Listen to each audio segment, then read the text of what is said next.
Ujú.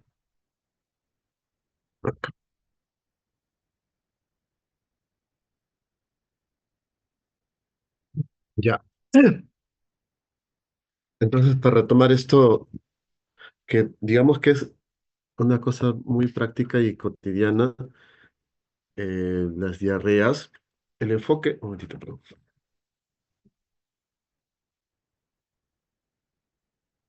El enfoque de las diarreas tiene mucho que ver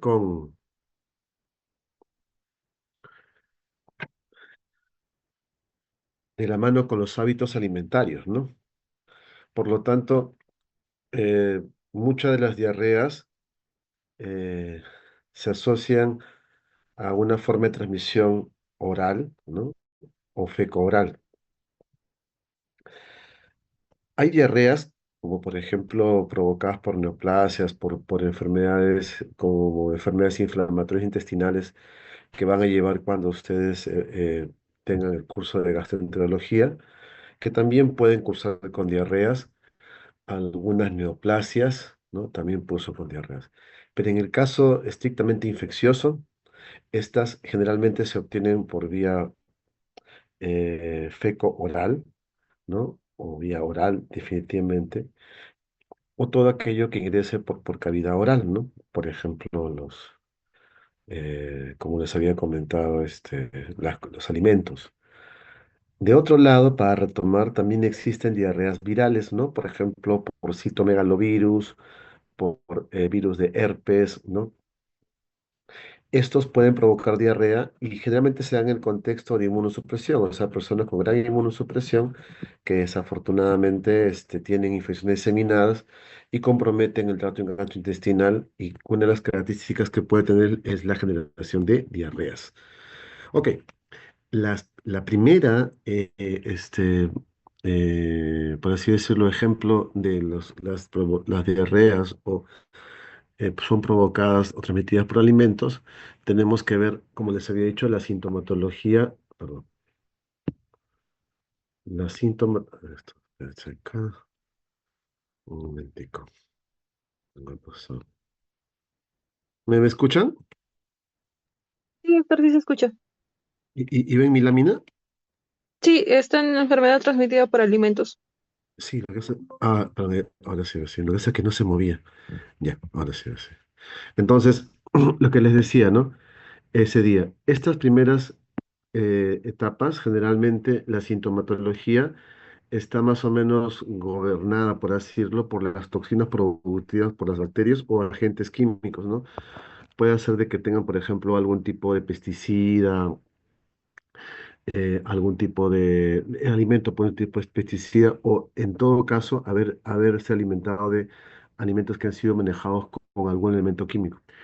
Pero en este rubro que les había comentado, el mejor ejemplo es el Bacillus cereus, ¿no? El del arroz frito, ¿no? Y en todo caso, toxinas que pueden estar por estafilococo o estreptococo sobre la comida. Eh, la comida incluso que está en descomposición.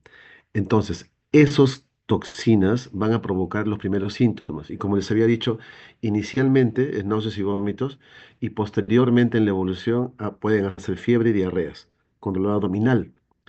Entonces, náuseas y vómitos, dolor abdominal y luego fiebre y diarreas. ¿No? Pero conforme pasan las horas de aparición de síntomas,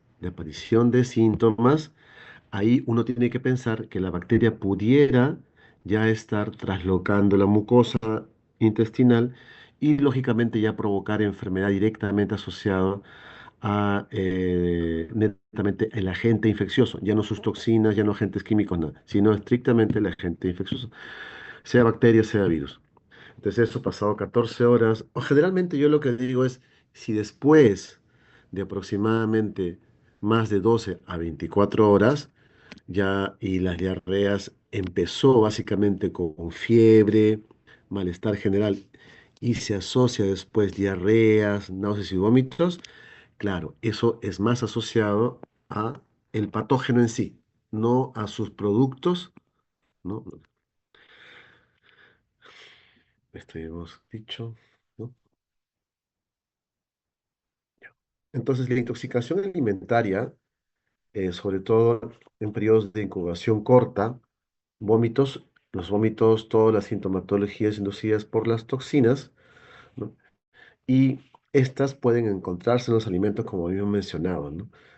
Eh, Supuestamente, normalmente estas se autolimitan. Por eso les comentaba que muchas personas dicen, me ha caído mal el alimento tal, ¿no? Es porque han comido algo diferente a su hábito e inmediatamente han tenido los náuseas, vómitos, ¿no? Y después probablemente diarrea. Pero en menos de 24 horas la persona se siente bien, no se siente muy bien. Entonces, esto podría ser por eso. Y a veces no requiere usar antibióticos, solamente, eso sí, adecuada hidratación. Porque eso, cuando a veces es tal el efecto de la toxina que puede provocarte una gran náuseas y vómitos y a la larga deshidratarte. Y ahí sí entras en un círculo vicioso, ¿no? Una vez deshidratado, no puedes tener vía oral y lamentablemente te vas a deshidratar, hasta falla renal pueden hacer por deshidratación. Clostridium prefringes, 6 a 14 horas de periodo de incubación, toxinas ya están presentes, diarrea acuosa, no hay vómitos y se pueden detectar las toxinas en las heces, ¿no? Índices epidemiológicos, ¿no? Comida recalentada.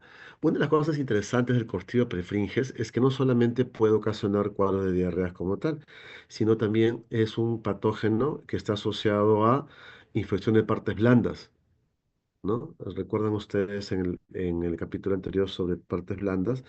Clostridium prefringes es una de los patógenos que está asociado a infecciones caracterizadas por la presencia de aire a nivel del tejido, ¿no? Porque es un anaerobio y por lo tanto puede haber crépitos y aire, ¿no? A nivel del tejido, sea grasa, o sea, subcutáneo, o sea, músculo, ¿no? Bacillus cereus, el arroz recalentado. Esa es una de las cosas bien clásicas. Eh, Dicen por ahí los mitos urbanos de Lima, que muchos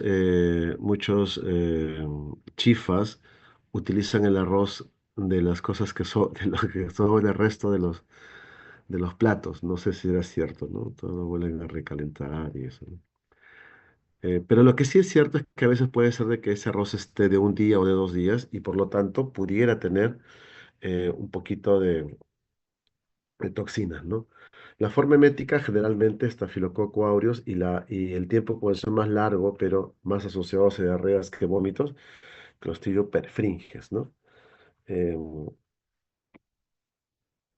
las diarreas no invasivas, ¿no? Generalmente, como habíamos hablado ese día con muchos de ustedes, tenemos la enterotoxigénica, la enteroagregativa, ¿no? Y la E. coli difusamente adherente. Esa es la, ¿no? Entrada negativa. En cambio, las disentéricas, las que son las que invaden la mucosa y que potencialmente generan cuadros sistémicos, o sea, porque hay una traslocación, tenemos las shigella, las salmonelas, la E. coli que produce la toxina Shiga y el Campylobacter. Entonces, cuando ustedes tengan, y eso meta en su cabeza, chicos, ¿ah? Porque incluso, yo tengo algunos casos que presento en otra universidad sobre cómo enfocar por casos clínicos, no por clase, ¿no? No por como esto es una clase para ustedes, ¿no? Pero por casos clínicos, yo tengo casos cómo enfocar la diarrea. Y dentro del razonamiento clínico, siempre es, el paciente está teniendo una diarrea que lo choca y que está causando cuadros sistémicos como fiebre, ¿no? Con daño hepático, entonces yo pienso en ellas, en estas de acá. Si el paciente tiene una diarrea que lo va a chocar, pero no hay mucho coro sistémico, es muy rápido, pero no, por ejemplo, no tengo evidencia, no, es una diarrea muy abundante, pero no tengo evidencia, por ejemplo, de que esté con sepsis, ¿no? Alteraciones de otros órganos, probablemente está acá. Porque esta generalmente, estrictamente, está estimulando la secreción de los enterocitos, ¿no? De los líquidos hacia afuera. ¿No? Hacia la luz, perdón, hacia la luz, ¿no? Mientras que esta de acá ya traslocó la luz y se fue al tren sanguíneo y se sistematizó. Y muchas veces vas a encontrar probablemente el hemocultivo positivo a Shigella, a Salmonella, hemocultivo positivo a E. coli, bla, a Campylobacter. Lo vas a encontrar porque ya traslocó. En este caso de acá no. Aquí lo que nosotros queremos encontrar, ¿qué cosa es? Probablemente el coprocultivo, probablemente un panel, hacemos el panel gastrointestinal de Phil Array, que es para un PCR múltiple para buscar bacterias y lo encontramos ahí. ¿Ya? Una cosa es muy invasiva y otra cosa es disentérica invasiva. De otro lado, perdón, la E. coli, tenemos la enteroinvasiva, ¿no? No, pero la enterotoxigénica y la enteroagregativa. Ya está. Eh, y generalmente las que causan la diarrea persistente son las enteroagregativas, no son invasivas. Y este esquema, digamos que de alguna forma u otra, ¿es factible en el Perú? Probablemente sí, ¿no? Pero tenemos un problema actualmente con las E. colis, básicamente con las fluorquinolonas, ¿no? Muchas de ellas son resistentes. En segundo lugar, resistencia, el Bactrim. Entonces, hay que tener un poco de cuidado en el tratamiento, porque definitivamente, si no acertamos, probablemente no mejore el paciente. Pero aquí es básico la hidratación, ¿no? La hidratación, por no ser invasivos. Y tú requieres un antibiótico que tenga distribución más que todo en el lumen. No te interesa mucho que se absorba el antibiótico. Entonces, ciprofloxacino, trimethoprim, sulfamethoxazol, o sea, el Bactrim te ayuda un montón en estos casos. ¿Ya? Toxina chiga, generalmente en las comidas contaminadas, ¿no? Espinacas, lechugas, alfalfa, agua contaminada, podemos tener toxina chiga. Y puedes ocasionar por carnes no cocidas, ¿no? Tenerlos por carnes no cocidas, ¿no? Los síntomas leves, ¿no? Colitis hemorrágica con evidencia de disentería, con segregación. Puede haber no fiebre, como también puede haber fiebre, eso sí. Y una cosa interesante es que se asocia al síndrome urémico hemolítico. Eh, Anemia hemolítica, falla renal y trombocitopenia. Ustedes saben que existe otro síndrome que está asociado a estas características de la anemia hemolítica, falla renal y trombocitopenia, que viene a ser la púrpura trombocitopénica trombótica, ¿no? Púrpura trombocitopénica trombótica, ¿no?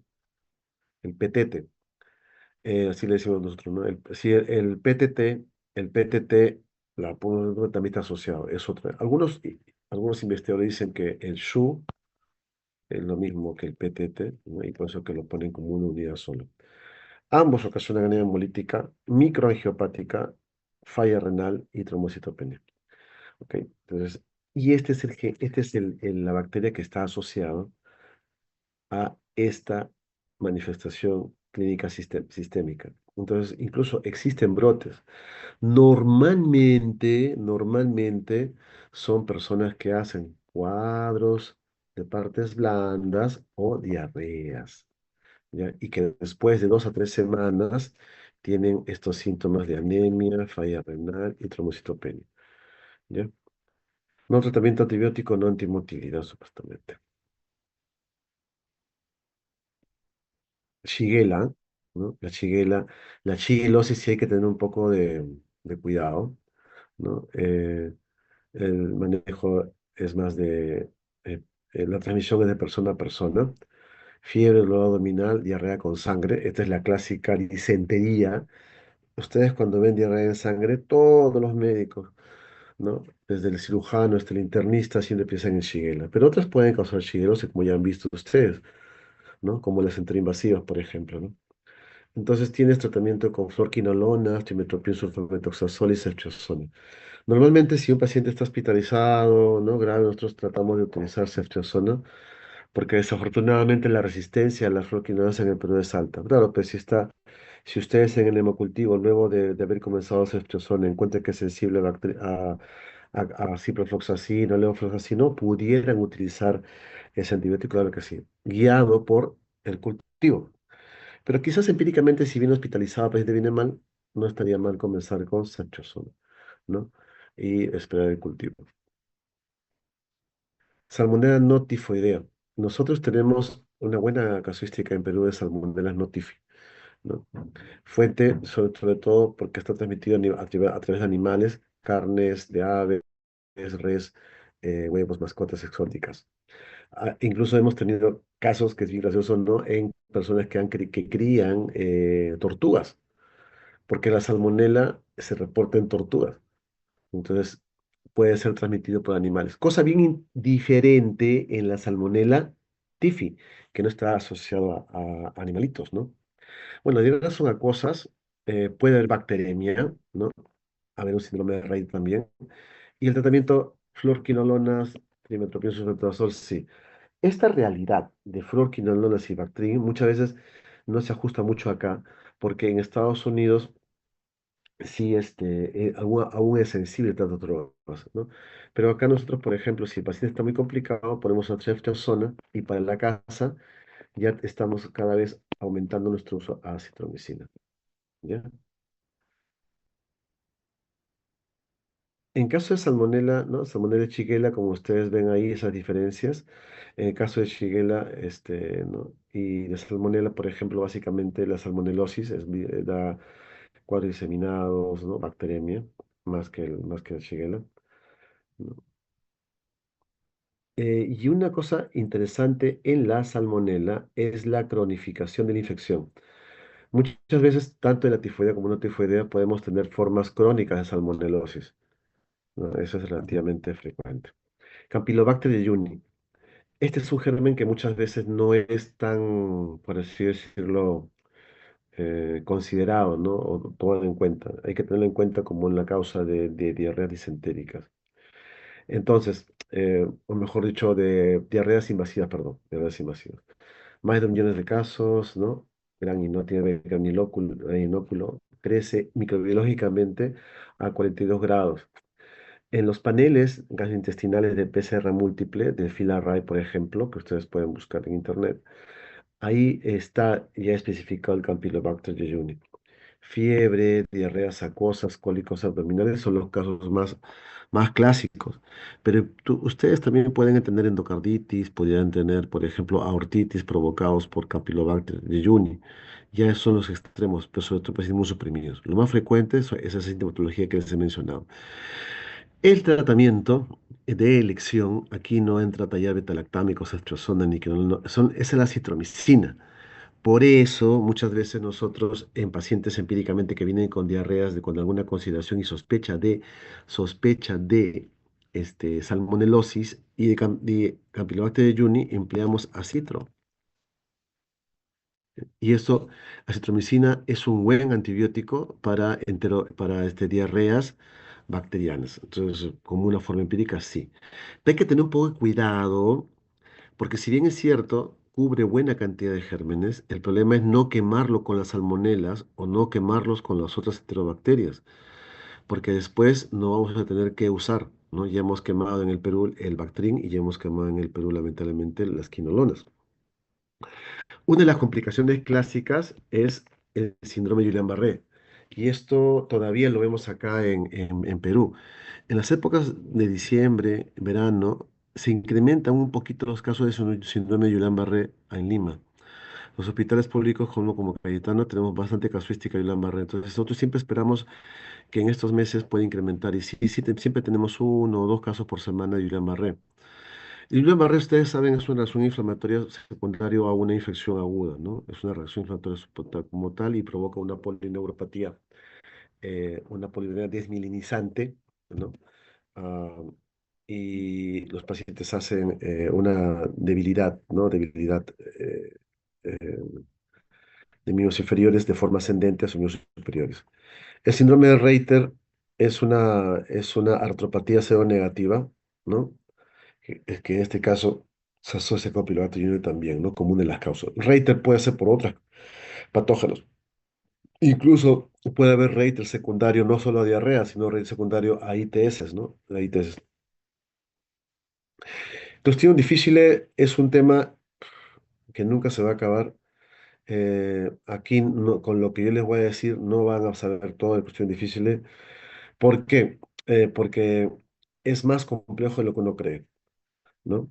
Es un anaerobio gran positivo, produce esporas y toxinas. Aquí viene un punto muy importante. Si tenemos esporas, quiere decir que la bacteria puede perennizarse y puede transmitirse más fácilmente, ¿no? O sea, tiene más tiempo de vida y las esporas es una forma de defensa y transmisión que utiliza la bacteria. Pero en caso de las toxinas, que también lo produce, su forma de manifestación de ser patógena. Si el Clostridium está en tu intestino y no produce toxinas, está viviendo contigo. No te está lastimando, no te haciendo nada aún.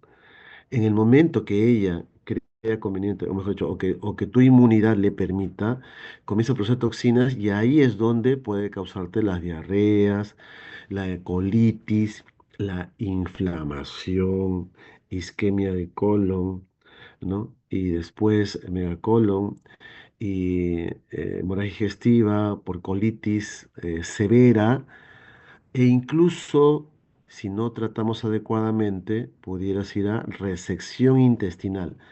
Hace poco hemos tenido un caso acá en la clínica de un paciente de Clostridium que no mejoraba con nada porque aquí no tenemos todos los tratamientos en Lima, en Perú, y se ha tenido que sacar medio colon, ¿no? Por el Clostridium, ¿no? Entonces puede suceder. Las toxinas destruyen los enterocitos, causa más común de diarrea asociada a antibióticos. En el pasado, chicos, se asociaba a clindamicina, pero ya se sabe en estos tiempos que no solo la clindamicina lo ocasiona, lo puede, como le dije a ustedes en unas clases previas, provocar cualquier antibiótico. Porcentualmente, la gente habla de las cefalosporinas y probablemente porque en las estadísticas americanas, que son los que mejores han descrito la casuística, se describe las cefalosporinas porque es el antibiótico que más utilizan ellos. El diagnóstico se hace por la búsqueda de toxinas de Clostridium difficile. Ah, como le dije, ahí está el diagnóstico de una infección por Clostridium difficile. ¿Ok? Ténganlos en cuenta ustedes, por favor, porque si no después van a decir que le encontraron Clostridium y realmente es un diagnóstico de colitis por Clostridium. No. El diagnóstico como tal de infección es el cuadro clínico asociado a la presencia de toxinas. Se busca la toxina A y B de Clostridium difficile en las heces, no en la sangre. Busca de toxinas en las heces. Se manda la muestra de heces y se procesa. Esto resume más o menos todo el cuadro clínico de Clostridium. Y esto es una de las cosas catastróficas que, bueno, he tenido la oportunidad de ver 3 veces en toda mi experiencia con Clostridium. eh, es terrible, ¿no? Porque al final la solución es sacar el colon, ¿no? Eh, el intestino hasta se hace como una mantequilla friable, lo tocas y se puede romper y se perfora el paciente. El colon me refiero, ¿no? Entonces, hay que tener bastante cuidado con esta enfermedad, es una bien catastrófica. Pero en la actualidad ya hay muchas estrategias de tratamiento, ¿no? Usualmente, fiebre, ¿no? Puede estar no presente, pero sí hay una gran leucocitosis, ¿no? Que puede incluso ir de 15.000 a 30.000. Si está más de 30.000, hay que pensar que esté haciendo colitis, que esté perforándose, ¿no? Con el cuadro clínico del paciente, ¿no? Y en algunos casos pueden haber diarreas, que es lo más gracioso, ¿ya? Esta es una colitis pseudomembranosa de libro, ¿no?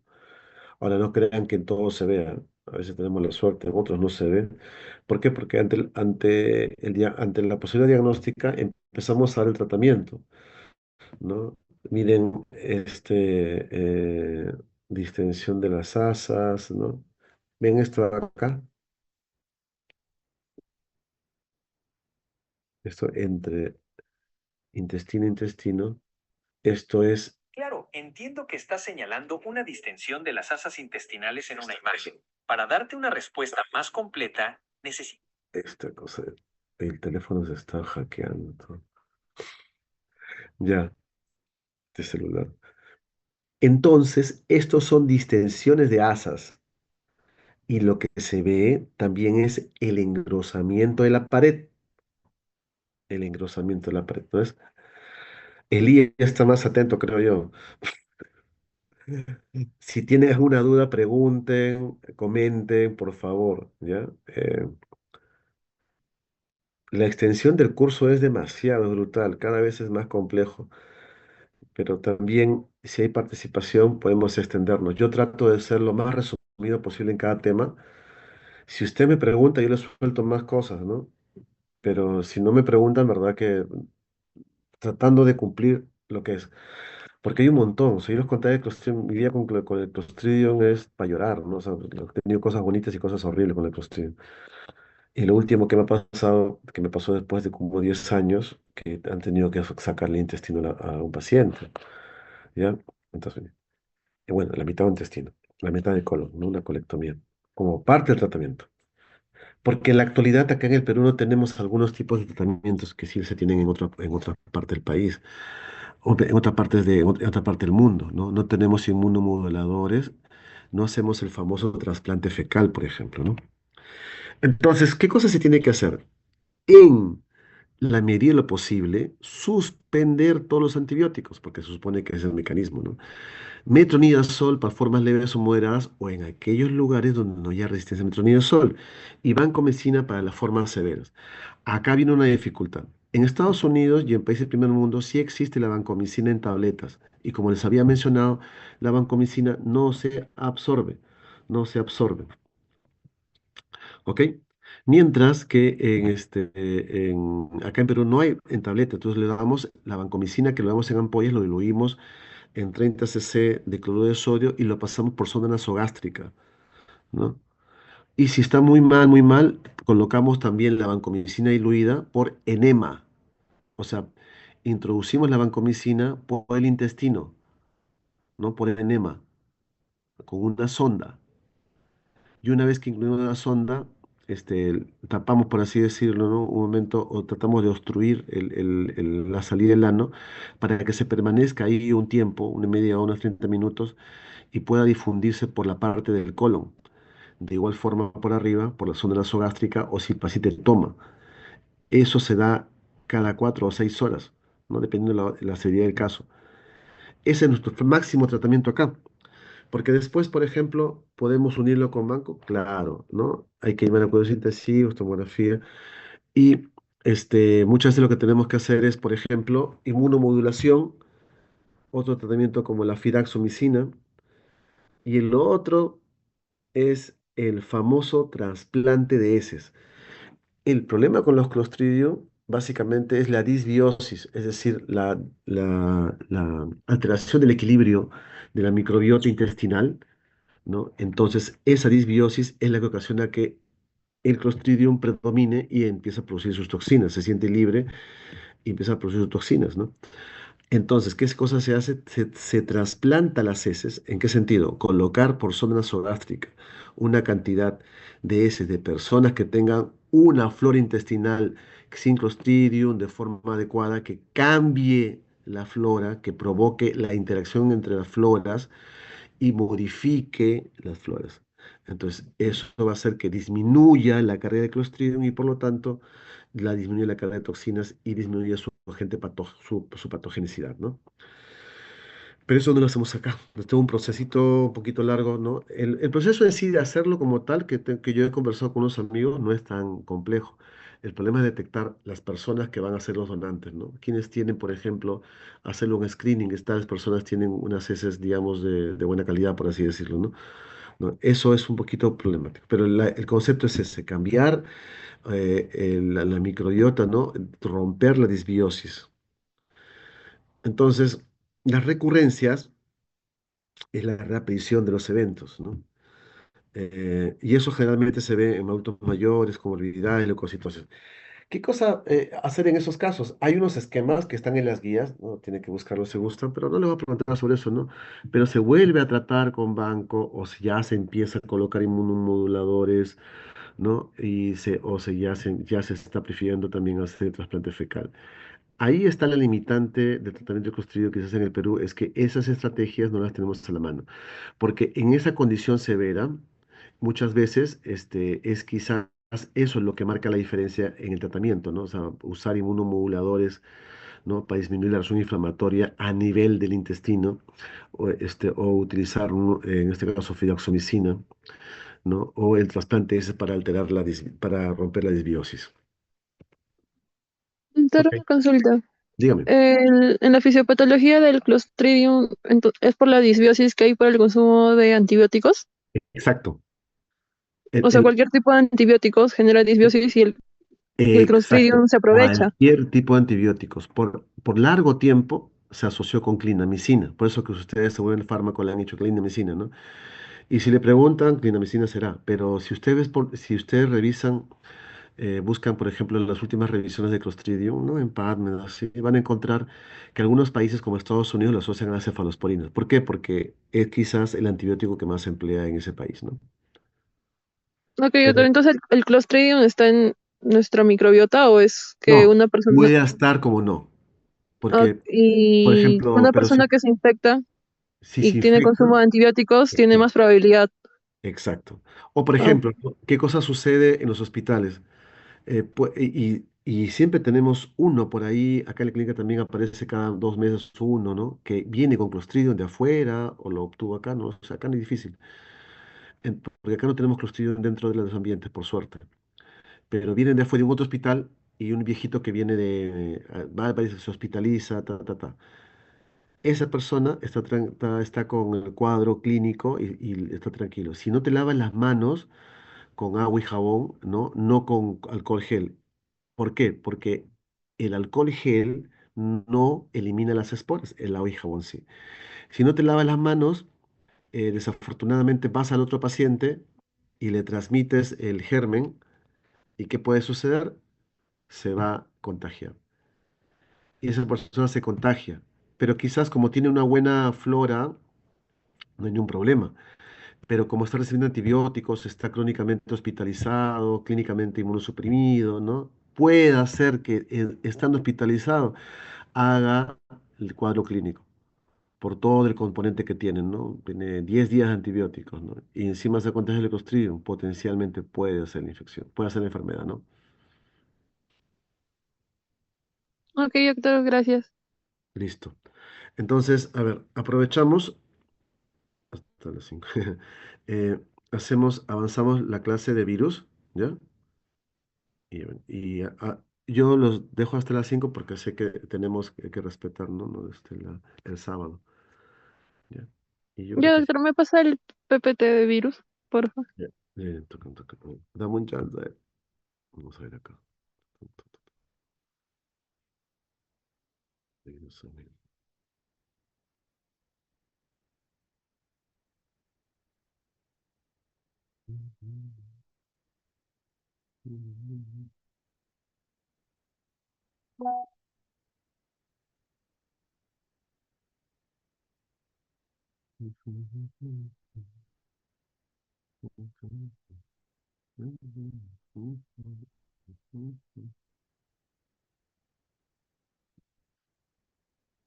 Virus respiratorios.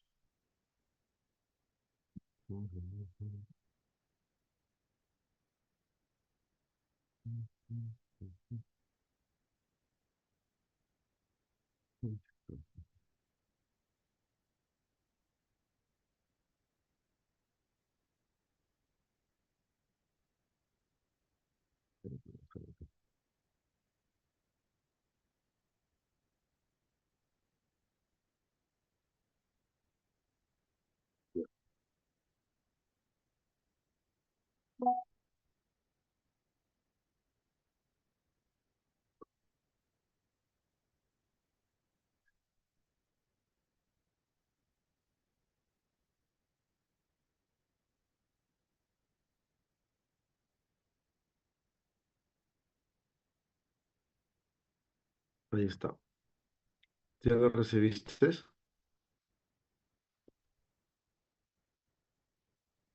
Ariana. Ariana. Ariana. Todavía no, doc, Anda. no me llega. Ya. Ven mi pantalla. Vamos a ver. Voy a colocar acá. Ya está. ¿Ven mi pantalla? Sí, sí sale.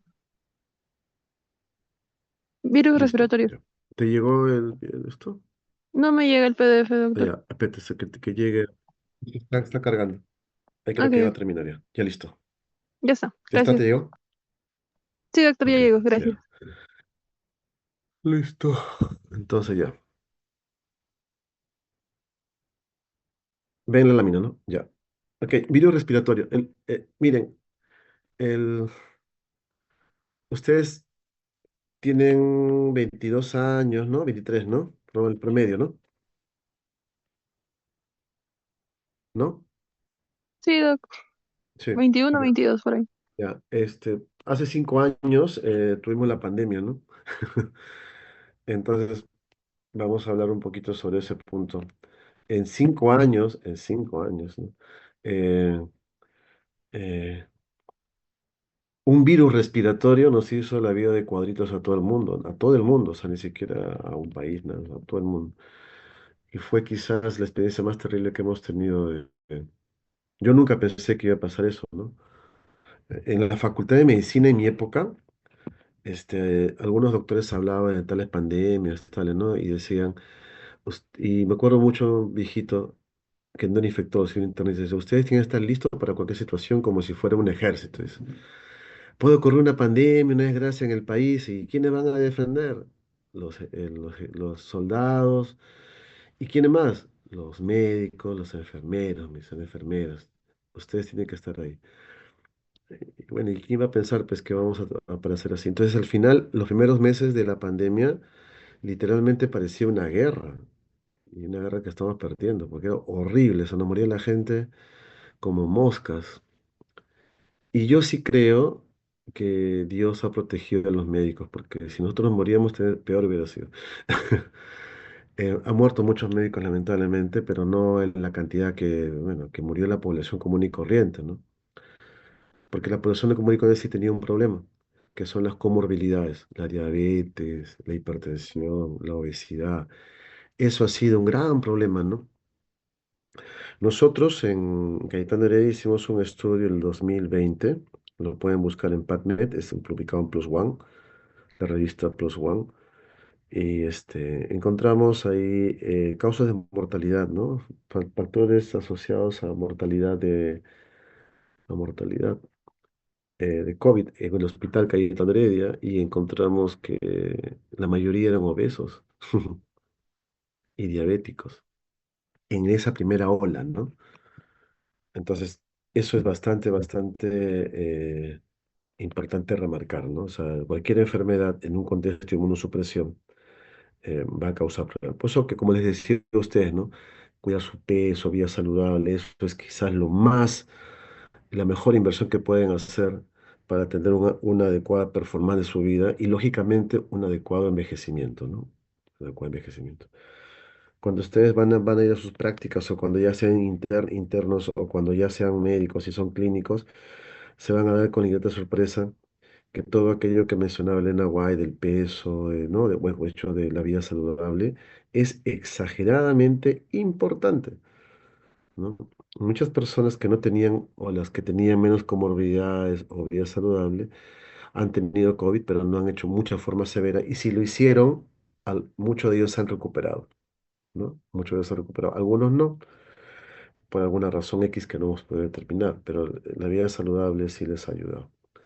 ¿No? En un buen porcentaje. No digo que todo sea mm, perfecto. El virus de SARS-CoV-2 es un virus respiratorio, pero no es el único, ¿no? Vamos a ver acá. No es el único. Ven mi lámina, ¿no? Sí, se ve, doc.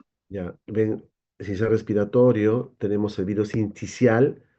Tenemos la parainfluenza, metaneumovirus, influenza, rinovirus, coronavirus, enterovirus, adenovirus. El coronavirus es uno de ellos que ya ustedes ya saben, es uno de los que hemos conversado, ¿no? Uno de ellos es el SARS-CoV-2, creo que son todos los problemas que hemos conversado. Los rinovirus son los virus más inocentes. Generalmente es el virus del catarro, ¿no? Del resfrío, ¿no? Es el que te dan solamente a nivel respiratorio alto, ¿ya? Pero estornudos y nada más, ¿no? Es el más frecuente. Pero muchas veces nosotros no pensamos que ocasiona neumonías, por ejemplo, pero ¿en quién es el problema? En estos pacientes. Yo he tenido un montón de pacientes, sobre todo adultos mayores, pero varios pacientes con cáncer así, que hacen neumonías por rinovirus, ¿no? Un virus que podría estar tranquilito, un bebito, y que no le causa ni un problema, solamente los mocos. En los inmunosuprimidos sí los puede complicar, e incluso hasta causar insuficiencia respiratoria y llevarlos a ventilador mecánico, y si no, no para de reacción inflamatoria, que es lo que predomina en la fisiopatología, pueden fallecer, ¿no? El tratamiento, no hay tratamiento específico, generalmente es soporte, ¿no? Virus sin ser respiratorio, por ejemplo, esta es una lámina nada más. En una charla que yo dicté ahí en la UPU hace un año, 2 años creo, sobre los virus respiratorios en epidemiología, casi 40 láminas de virus sin ser respiratorio, ¿no? ¿Por qué? Porque es el virus quizás que en la actualidad está siendo bastante estudiado desde el punto de vista epidemiológico, porque está, por así decirlo, eh, siendo prevalente en la zona de Sudamérica. Tenemos el SARS-CoV-2, ¿no? El de COVID, influenza y virus sin ser respiratorio como principales patógenos en el país, ¿no? Y en Sudamérica. Y a tal punto que los mecanismos de vigilancia epidemiológica de Sudamérica, de la Organización Panamericana de Salud, vigila virus respiratorio, influenza y el virus, y el SARS-CoV-2. Son los tres virus que monitoriza los ministerios de Sudamérica. Infección de pulmones y vías respiratorias, compromete a recién nacidos pequeños. Ellos incluso tienen un medicamento que es un inmunomodulador que se les da cuando son recién nacidos prematuros, el Paviluxumab. Ese medicamento o ese inmunomodulador disminuye los riesgos para que el paciente o el recién nacido prematuro haga las formas severas de esta enfermedad, ¿no? Hay infección, va desde bronquiolitis, neumonías, otitis. El problema es el siguiente, que no existe tratamiento demostrado, ¿no? Pero recientemente, en el año 2023, sí, 2023, ha salido la vacuna para virus respiratorio. Se recomienda en adultos mayores y en inmunosuprimidos, ¿no? Parcialmente. No en personal de salud, no está dentro si los americanos lo ponen, pero un dato importante, como los recién nacidos prematuros son los que tienen mayor riesgo de complicaciones, ¿qué se hace? Que esto me encantó cuando lo leí. Se vacuna a la madre. ¿Por qué se vacuna a la madre? A ver, chicos, ¿quién me responde? ¿Va a darle inmunidad ¿Pero al por qué? bebé? ¿Cómo le das la inmunidad? Por medio del IgG. IgG, exacto. Ujú. Entonces tú vacunas a la madre, estimulas que la mamá desarrolle inmunoglobulina G y la madre le pasa la inmunoglobulina G por la placenta al bebé. ¿Se dan cuenta? Qué loco, porque es lógico, ¿no? Pero me refiero, ese tipo de estrategia no se ve en otras vacunas, ¿no? Y eso lo hace la ciencia, por eso lo hacen esta gente que se rayan, ¿no? Literalmente parecen unos loquitos cuando se le ocurre una idea y genial, ¿no? Porque saben que los niños prematuros son los que tienen más riesgo de complicaciones estadísticamente hablando, aunque también los inmunosuprimidos, ¿no? Ahora, yo he tenido pacientes con insuficiencia respiratoria que han entrado en ventilador mecánico, ¿ah? O sea, este virus no es tan benevolente en adultos, también lastima. Para influenza, ¿no? Igual también da cuadros de neumonía, tal cual, en inmunosuprimidos nuevamente, pero generalmente lo más clásico es que te ocasiona laringotraqueitis. Laringotraqueitis es el que te cambia la voz. Así que si tú tienes una gripe, ¿no?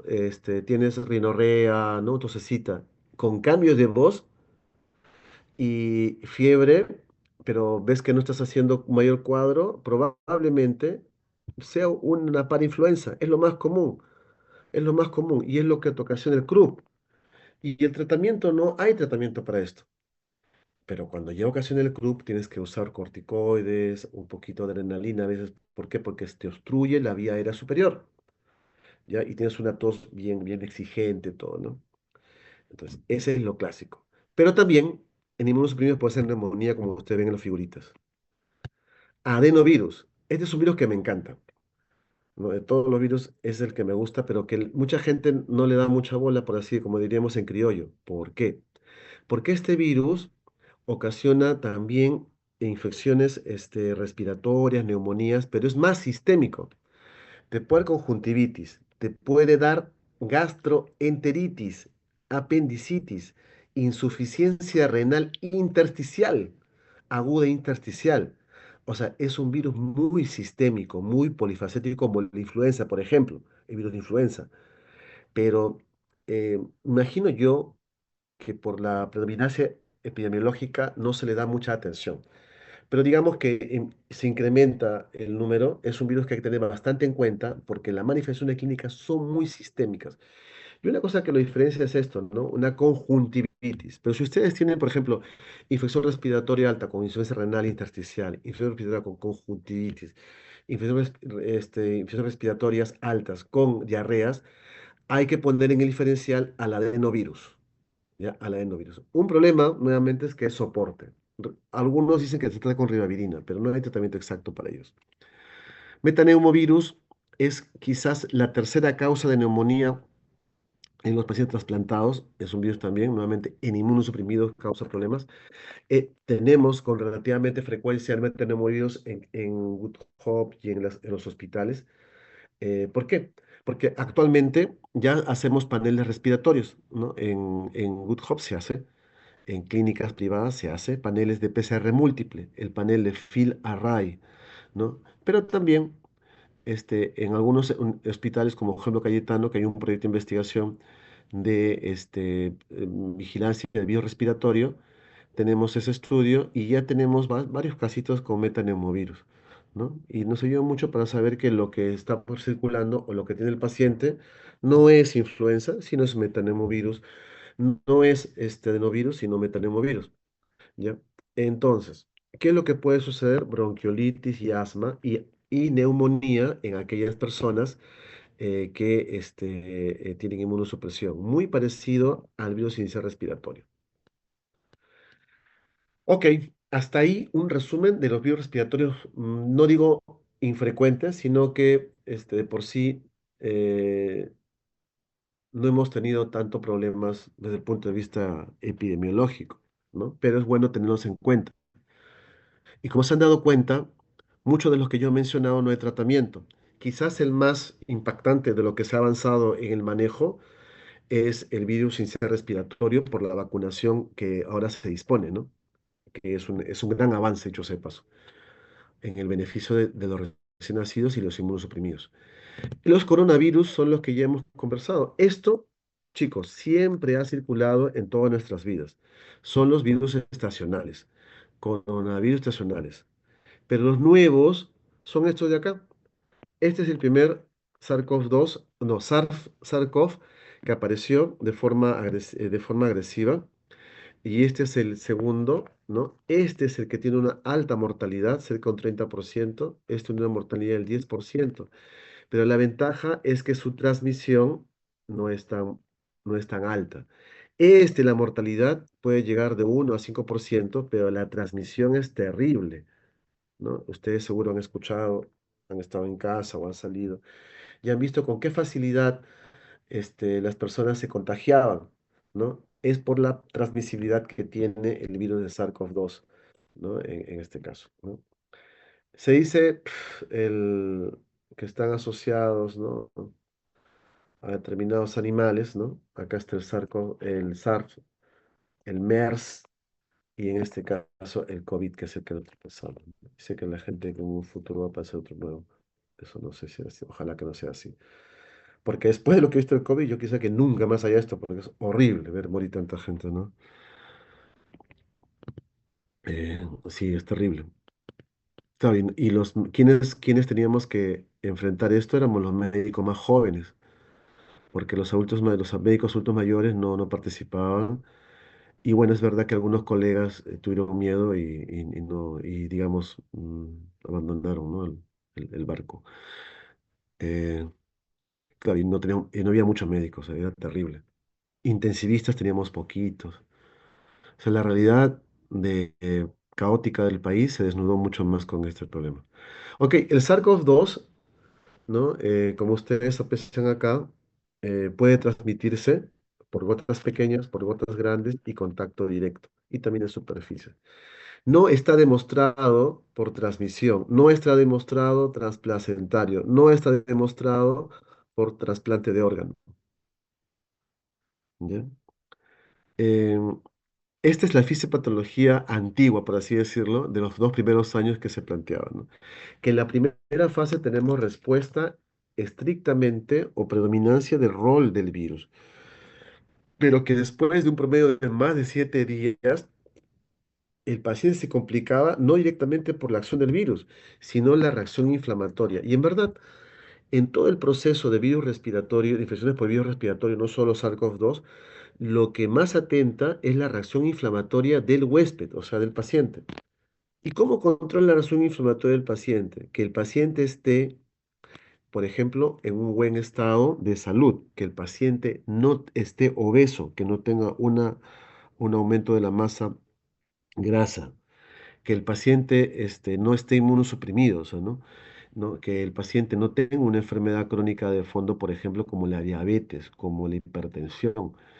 Entonces, todos esos factores contribuyen a que haya mayor inflamación, es decir, hay una disregulación inflamatoria. Si un paciente tiene, digamos, un buen peso, no tiene mucha masa grasa, ¿no? No es obeso, no tiene diabetes, no tiene hipertensión, no tiene enfermedades metabólicas, ¿no? Probablemente tenga un mejor equilibrio, no esté irregular respuesta inflamatoria y por lo tanto la respuesta inflamatoria que tiene que ocurrir no es tan severa, ¿no? Yo siempre cuento, y también varios de mis amigos cuentan, yo he tenido COVID 5 veces. La primera sí fue en foco fuerte, no me hospitalizaron, pero estuve todavía aguantando tranquilo en casa, ¿no? Y la segunda fue más ligera, tranquila, tercera, cuarta, ¿verdad? Que si no ponían el test diagnóstico, no me diagnosticaba, ¿no?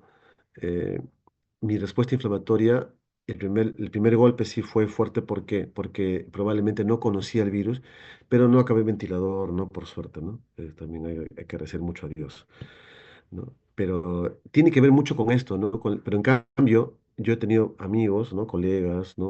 O pacientes también obesos que las ha pasado mal, porque ellos tienen un problema de disregulación inflamatoria, ¿no? El cuadro clínico, verdad que actualmente este orden ya no es tan estricto, pero nosotros conversábamos, hablábamos de inicio de síntomas al quinto, sexto día de haber sido contagiado y luego hipodisnea, ARS, o sea, síndrome de síndrome agudo de distrés respiratorio y después al quinceavo día, si es que no evolucionaba adecuadamente, no entraba en ventilador, el paciente fallecía. Esa es la clásica definición, ¿no?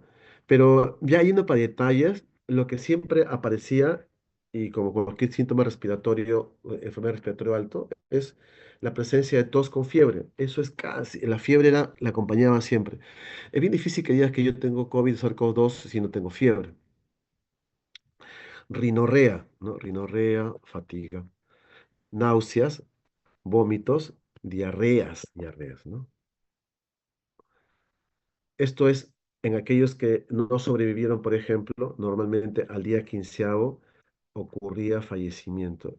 Normalmente los pacientes en la época en la que no había vacuna, o sea, no había ningún tipo de defensa generado, la mortalidad se asociaba a partir de la segunda semana. Es bien raro que una persona con COVID moría en la primera semana del cuadro clínico. Generalmente era a partir de la segunda semana, o sea, haber pasado todo ese proceso, ¿no? Medíamos, me acuerdo, ya no lo hacemos, dímero D, los linfocitos, ferritina, interleuquina 6, ¿no? Sensibilidad, PC, troponina, lactato, ¿no? Medíamos muchas cositas, ¿no? Ah, una pregunta, Cintia. Ya, a ver, tu micro, por favor. A ver, Cintia, tu micro.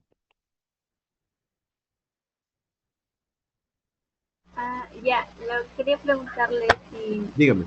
en las vacunas hay algún efecto adverso de las personas que han recibido en la vacuna de Ahí. COVID. Sí. No, o sea, el, no existe aún prueba fehaciente de efectos adversos de la vacuna, ¿no? Lo que sucede es que sí se plantea la posibilidad de disregulación autoinmune, ¿no? Inducida por vacuna. Sí, eso se propone, incluso hay bastante literatura sobre el punto, pero no hay todavía algún estudio prospectivo, ¿no? Que lo coloque como tal, ¿no? Pero sí hay bastante postura a plantear la posibilidad de disregulación inmunológica inducida por vacuna. Entonces, cuando teníamos el cuadro clínico, nosotros dividíamos enfermedad moderada, severa y crítica, y los críticos se iban a la UCI, los severos al final tenían que tener, y moderados tenían que ir a oxigenoterapia. Los leves se manejaban en casa.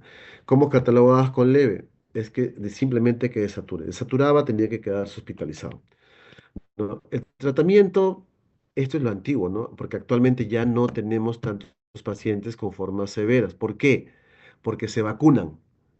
Lo que ha marcado el éxito o la disminución de los casos catastróficos que hemos tenido en la pandemia ha sido la vacuna, ¿no? La vacuna ha ayudado a que disminuya. Pero igual, ¿quiénes son los pocos casos? Porque actualmente no se nos mueren. Los pocos casos que fallecen, que ya son contados con los dedos de la mano, son primero los que no se vacunaron. Segundo, los pacientes que tengan inmunosupresión.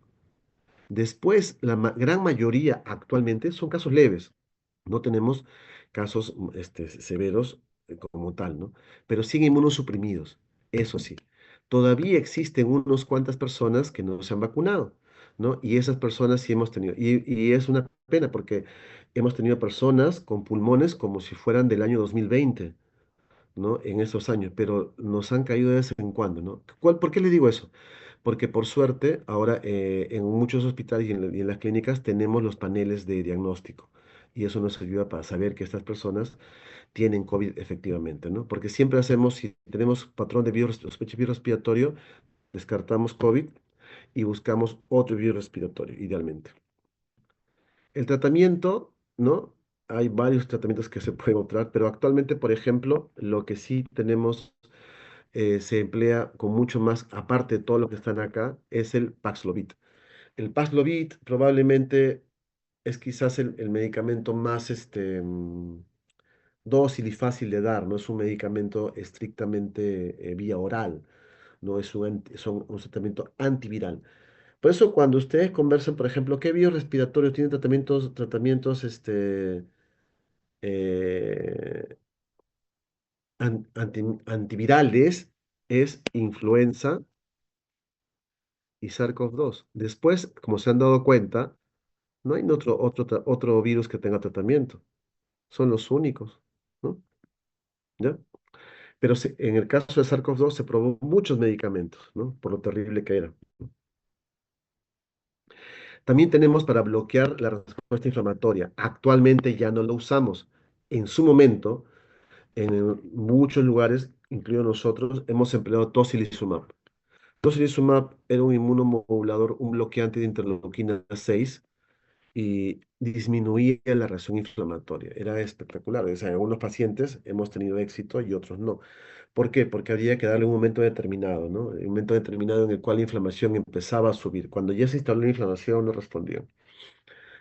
Y lo más importante, ahora que ya tenemos conocimiento, todo, fue el oxígeno. O sea, realmente el medicamento que iba a ayudar al paciente, porque el oxígeno es un medicamento, es el oxígeno, ¿no? O sea, tenerlo soportado por un lapso de una semana, 2 semanas, 3 semanas, hasta que la reacción inflamatoria del paciente, del virus y del huésped disminuya y progresivamente quitarle esa condición y va a hacer que el paciente vaya mejorando, ¿no? Ya. Ok.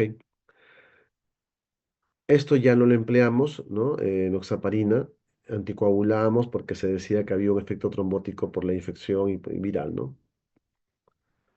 Esas son todas las vacunas, pero actualmente está la Novavax, ¿no? Que coge un tipo de serotipo de Omicron, el XX15, XXB15, ¿no? Ese, por ejemplo, B1, 1.5, perdón, BXXB 1.5. Ese es el que más se asocia actualmente, ¿no? El que más se utiliza en el mundo. Nosotros ahorita estamos con la monovalente y sé que ya están cambiando a esta nueva, ¿no? En la actualidad, ¿no? Que es el que se estima que cada año, cada 2 años, imagino yo, va a haber una nueva vacuna y esta después como tal, ¿no? Ah, chicos, creo que son las 5. En el martes que viene ya podríamos ver esto, que es poco nada más, y continuamos con la otra clase que va a ser más sencilla. ¿Ok? Está bien, doctor. Hemos avanzado bastante, sí. Ya, entonces ya con eso, y la próxima clase será 10 minutos, 20 minutos y terminamos la clase. Listo. Entonces traten de revisar, como les digo, como se dan cuenta, en las clases muchas veces es un panorama general, pero el panorama global es más complejo de lo que uno cree, ¿no? Yo les trato de resumir para que ustedes tengan un mapa general de todos los gérmenes, lo máximo que se pueda, y los patógenos. Pero entra un poco a tallar un poco ya la curiosidad, ¿no? A ver, acá hay otra pregunta. Ah, creo que la misma Cintia. Ah, y así me preguntó. ¿Tiene efectos adversos? Ya, está bien, está bien. Sí, respondido. Listo, chicos. Más bien, muchas gracias por su tiempo. Para recuperar. Entonces ya estamos avanzando y yo creo que la próxima vez ya nos ponemos al día. Ok, doctor, muchas gracias. El próximo 21 es su examen, ¿no? ¿El viernes? Sí, Sí. 21. Ajá, sí, viernes 21. Listo. Ya, Eh, doctor. buenas tardes y buen sábado. Buenas tardes, doctor, gracias. Gracias. Buenas tardes, Gracias, doctor. doctor. Gracias, Gracias, chicos. doctor.